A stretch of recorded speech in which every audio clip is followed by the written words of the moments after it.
Hi mate, hope you're going well. Today I want to show you how to get more out of your team so that you can do what actually needs to be done in order to grow your business. Because if you're like the 7, 8, and 9-figure business owners that I've worked with over the last 12 months, you're probably spending most of your time still delivering the work to clients. And if you're not spending your time delivering, you're putting out fires, you're managing your team, you're doing quality control to make sure that the quality of your team's work is up to scratch and it is of the quality that your clients actually deserve. And so you're not able to spend the time on the things that actually grow your business, the strategy and the decisions that where you can apply the most leverage in order to grow your business. And so as a business owner, as a founder, if we apply the principles of sport, it's like you're still on the field. You're still playing, you're still competing, you're still having to deliver work to clients. And you're not being the coach. You're not stepping off the field, you're not stepping back from play, able to think strategically and think about the setup and the direction and the purpose of the team and have your team perform at their best so that you can do that. Because at the moment, again, you probably don't trust your team to perform at their best. You probably don't trust your team that they're going to take the ownership and have the accountability that's required to deliver the best results so that your business can continue to grow and scale and handle more clients. And today I want to show you how to fix that.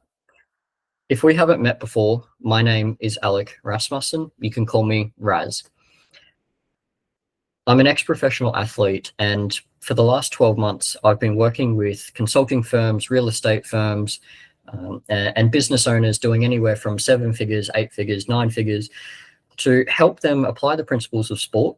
And there's 4 that I'm going to show you today to get more out of each individual within their team so that they can actually step back off the field so that they can do what actually needs to be done in order to grow their business, to just have that space, to have that time and space to actually breathe and think strategically and make the decisions that are going to move the business forward while still being able to keep that level of quality that you want to deliver to your clients.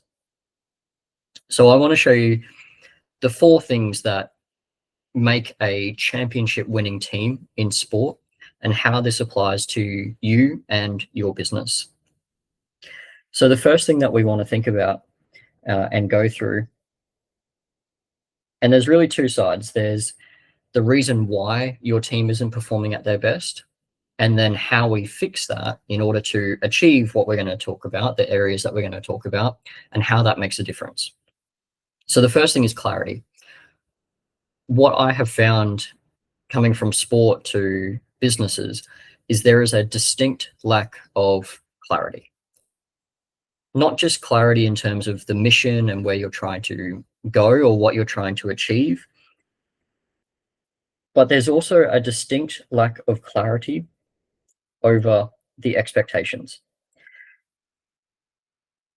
And I'm not talking about values. I'm not talking about that kind of normal business guru stuff that a lot of people talk about.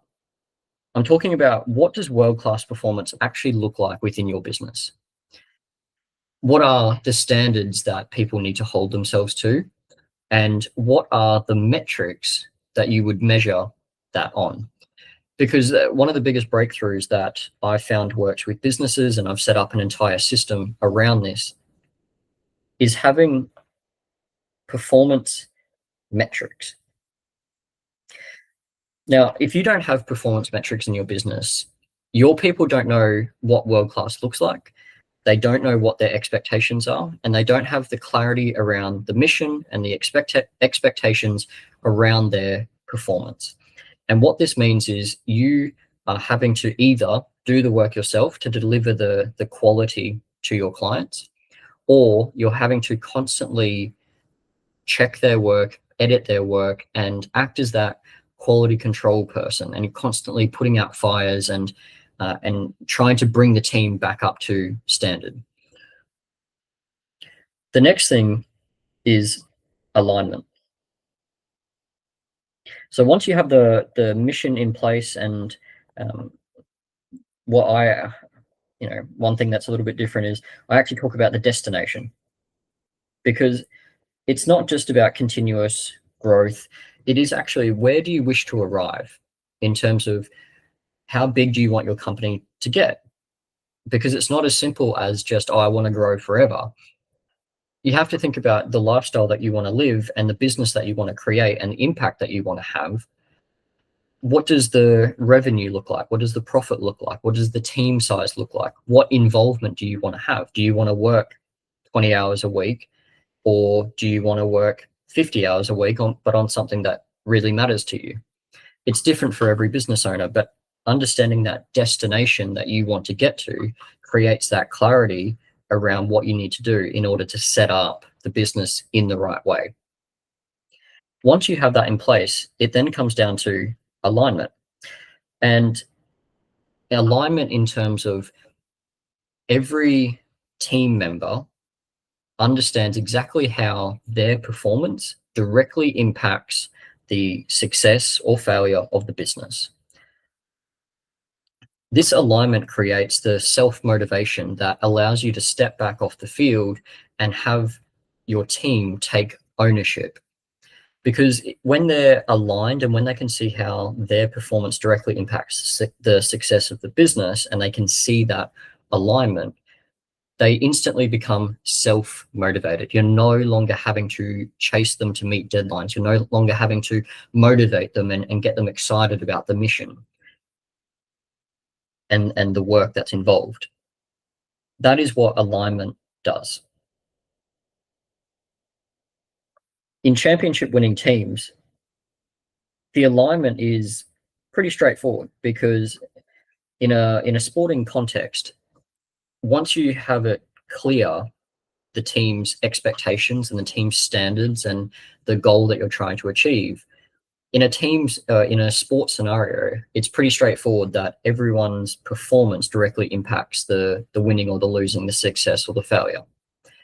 In a business context, it's not quite as clear. When you have the mission, when you have the expectations, and when you have the metrics, it is important to sit down with each individual and show them the alignment, to show them this is how your role directly impacts the success or the failure of the business.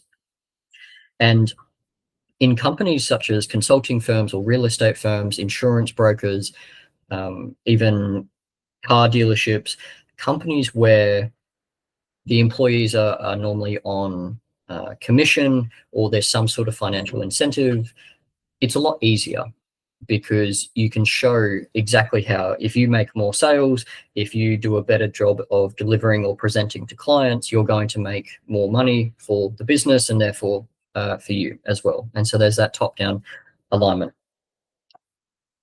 The next part of what creates championship winning teams and what creates championship winning companies is the individual development of every team member. Again, in a sporting context, it's very straightforward, because every athlete is there to develop themselves to be the best that they can be. And when every individual is performing at the best that they can, the team is going to perform at the best that they can. And it's exactly the same thing in business. It's the same principle in business. When your team members buy into their own personal development, and you buy into their personal development, and you start to invest in their development, they then buy more into the company, because you're giving to them as much as they are giving to the company. It's as simple as, when each individual in the team performs at their best, the team performs at their best as a byproduct. And so this whole notion of getting more out of your team, getting more out of your people, and developing your team really comes down to developing the individuals, because in essence, that a team doesn't exist. A team is a group of individuals that is aligned towards a goal, mostly. Sometimes they're not at all. They're just a group of people that come under the same umbrella. But a team doesn't really exist. It's a group of individuals. And so if you have a team, what you really have is a group of individuals. And when those individuals perform at their best, the team then performs at their best. And that's why the development piece is so important. And last but not least, and certainly not least, championship winning teams have accountability. And I mean radical accountability. So now you can start to see how all these pieces go together, right? When you have clarity over the mission and the expectations, I like to say that you don't set the accountability. The goal sets the accountability. The goal sets the standards. When you have radical accountability, when you have clarity over the expectations of what world-class performance looks like, all that needs to be done is having a system of accountability. Now, what that looks like when I come in and work with businesses is I've built a software that allows us to have each team member come in once a week. We do it. And I'll just make a side note, having a system and a cadence, a regular, consistent cadence of accountability. So we have this software where each team member, as well as the business owners and the leaders of the teams, the managers, however many layers that you have within your business, everyone logs in and each team member rates themselves on these performance metrics. So the 3 to 5 things that you have identified as, if this was at 100%, we give ourselves the best chance of achieving all the goals that we want to achieve. So for example, in our client's case, there's things like ownership and accountability. So each individual taking ownership and accountability of their role, of their client, of their pillar within the team. There's brilliant execution. There's team development and cohesion. There's client impact and partnership. There's commercial and strategic contribution. So you can see how it's not about values. It's about, what does world-class performance actually look like, and how do we want to measure it in such a way that if those 5 things are 10 out of 10 every single week across a year, we give ourselves the best chance to achieve the goals that we set as a company, as a team. When you have a system and a cadence for accountability, when you, for example, when we implemented this software in a consulting firm in the UK called Mangrove Consulting, within the first month, because I also go in and I do one-on-one mindset and performance coaching for each individual, just by having, at the end of the week, you have to log in and you have to rate yourself on these 5 metrics. Just within the first month, the team all came back and their feedback was, just by having that hanging over our heads in a way, at the end of the week, it plays in the back of your mind. Monday morning, Tuesday morning, you're thinking about, I have to rate myself on ownership at the end of the week. What opportunities are there where I can take more ownership? And so this system and cadence of accountability creates self-accountability. So it's not about you as the business owner or the leader chasing them to make them accountable. By setting up a system and a cadence for accountability, you make accountability automatic. They are rating themselves. Now, what this actually does is it creates a flywheel. So this is what, so I've coined this term, or this concept, this system, the performance flywheel.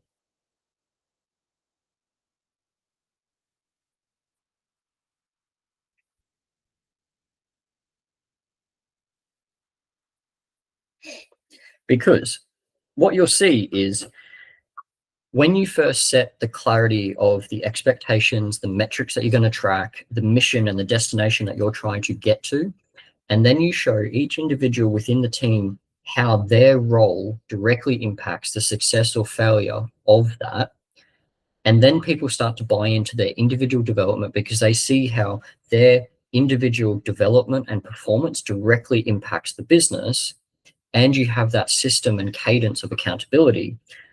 You then have data to have a conversation to then further clarify the expectations.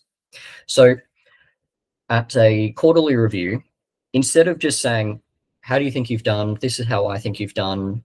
And it's all very theory based. It's all opinion based. It's, I believe I've done this and this. This is what I've done well. This is what I've done poorly. And then you as the business owner, you either agree or disagree and you have a conversation. It's all just very theoretical. This gives you data because when you track metrics, you now have data to say, over the last 12 weeks, on average, you've rated yourself a 9 out of 10 on ownership and accountability. But me, as the business owner, I've rated you as a 7 out of 10 on ownership and accountability. So there's a mismatch here. And the conversation then flows into, why is there a mismatch? Why do you think you are doing better than I think you're doing? And where is the misalignment? And that allows you to then have a conversation where you can then clarify your expectations.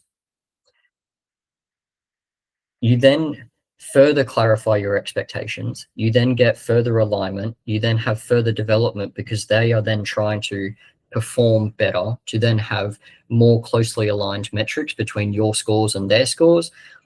It then goes into further accountability and the whole cycle then flows back to the start.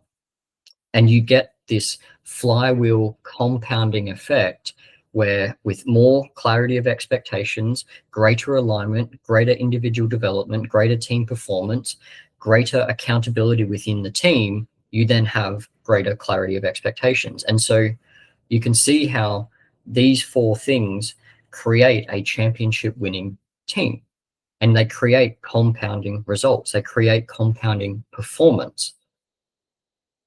And that's why it's called the performance flywheel. This is how you get more out of your team. By getting clear on your mission and your destination that you're trying to get to, by setting clear expectations of what world-class performance looks like, and by having the metrics to actually measure that performance, you then allow yourself to create alignment between their individual role and the success or failure of the company. When that alignment is there, you then have individuals who buy into their own development because they understand that the better that they get, the better that the company does, the more that they are rewarded. There's top-down and bottom-up alignment. You then have a system and a cadence of accountability. You then have the ability to see when people aren't pulling their weight.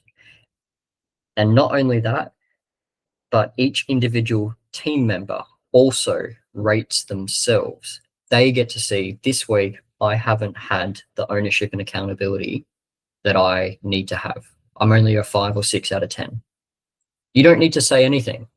If someone rates themselves as a 5 or 6 or 7 out of 10 in any metric, it's going to be pretty clear that they're going to want to do better. Whether it's brilliant execution, whether it's client impact. But it also allows you to measure them. And then if and when there is misalignment between how you perceive their performance and how they perceive their own performance, you then get to have the conversation with data, not opinions, but data, to further clarify, why is there misalignment? What did you see versus what did I see? And then let's further clarify the expectations of your role and further clarify the expectations of what world-class performance looks like. And around it goes. It creates compounding results. It creates compounding clarity. It creates compounding accountability and development and alignment and performance and results for your clients. And that is what allows you to then step back off the field, become the coach, be able to think strategically and make the decisions that actually grow and scale the business. And it allows your team to then self-regulate, self-evaluate, and deliver the results to clients. You can then trust your team to deliver the results to your clients because they have this system in place. They have the alignment, they have the development, they have the accountability, and they have the clarity. When you have all these four things in place, you don't have to deliver. You don't have to do as much quality control. You don't have to do as much firefighting. Within the first 3 months of Mangrove Consulting, the UK consulting firm that I mentioned before, within the first 3 months, the two founders spent half the time on delivery calls, on quality control, and checking up on the team and making sure that they're meeting deadlines. And they were able to spend more time on the highest leverage activities. They started recruiting, they started bringing on new business development managers in order to grow the business. They got really clear on the destination that they wanted to arrive at in 3 years' time. And everyone then had clarity over what world-class performance looks like. And the two founders, they are moving ever closer to that destination. They have the people in place. They now have the structure and the team in place because they were able to step back and have the team take ownership, take accountability, and deliver the results to clients, which means they didn't have to. They could actually work on the business instead of in the business. So that is the performance flywheel. That is what I do as a consultant with companies. If you're a business owner, 7 figures, 8 figures, 9 figures, and you want to get more out of your team, then what you can do is you can book a call with me. We can have a conversation. We can see how this can apply directly to your business, if it can work for you. And then we can build out a roadmap of exactly how you can do it. I can show you exactly how we do it step by step. And then we can just have a conversation and see if it's a good fit. At the very least, you'll have a roadmap to implement it yourself. Otherwise, you can bring on me and my team to set up the system and to coach each individual within your team, to coach you to get the most out of your team.